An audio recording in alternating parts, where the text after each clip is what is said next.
today's video, guys, mag-iis kami with our ako dito. Hi naman kayo. Hi. Hi. So, ayan. Lahat tayo nakakaranas sa mga problema at pagsubok. Dumating na tayo sa punto na parang gusto na lang natin sumuko. Yung problemang para bang hindi na matatapos. Mga pagsubok na parang tubig sa bukal na walang hintong pagagos. May mga oras na lalamunin tayo ng emosyon. Ay dadaan na lang natin sa bakasyon dahil baka nandun ang solusyon. Gagala, iyaakyan, lalangoy, iinom na lang palagi. Pero pagdating ng kinabukasan, balik na naman sa dati. Sarap bumalik sa pagkabata, no? Wala kang ibang gagawin kundi mag-aral, maglaro pagkatapos kumain. Mga larong pambata na nagpasaya sa ating pagkabata. Ngunit habang tayo'y tumatanda na, nakakaranas na tayo ng mga problema at pagsubok na parang kasing taas ng bundok. Mga problemang naglagay sa atin sa alanganin. Pero kahit gaano kataas ang bundok, pilitin natin akyatin makamit lang ang tuktok. Kasi sabi nila, andoon ang magandang tanawin. Lahat tayo may kanya-kanyang pinagdadaanan.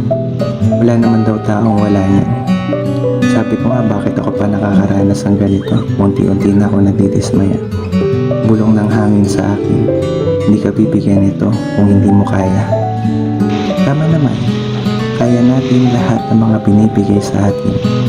Kailangan lang natin harapin lahatin ng mga bagay na makapagpapatatag sa atin. Huwag tayong matakot sa mga bagay na parang hindi ko yan kaya. Kasi mas nakakapanginayang ang salitang sinubukan ko sana.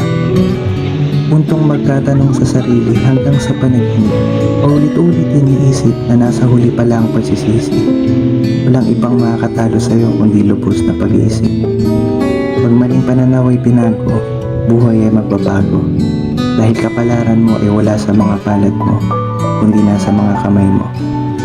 Laban lang, parang tumatakbong atletang libong beses na dapa, pero nakarating pa rin sa tamang panahon.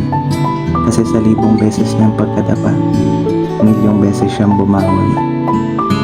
Minsan maapektuhan tayo sa sinasabi ng iba.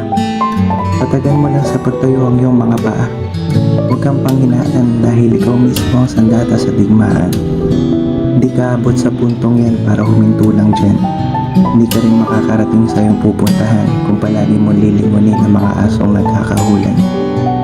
Hayaan lang natin ang mga matang mapanghusga at manatiling mapagkumbaba sa palabirong tadhana na parang inosenteng bata. Hindi alintana, iaangat ka ng bathala. Gawin mo sandigan ng mga masasakit na salita mong natatanggap. Walang kahit ano o kahit sinong makakapagpahinto sa taong nangangarap.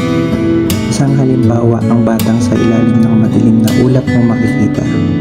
Umuus man ang ulan, luhang pumapatak tuwing kumakalaman tiyan. Lahat titiisin kapag hindalang nasang pagkita. Sa bawat matinding pagsubok at problemang dumadating, kailangan mo lang tatagan kasi sa huli matinding biyaya din ang dadating. Diyan naman tayo tatatag. Pag nalampasan natin ang mga pagsubok na hindi natin nakalain na kaya natin. At dadating ang panahon, mapapatingin ka na lang sa salamin na hindi nakayuko. At mapapasabing, buti na lang hindi ako sumuko.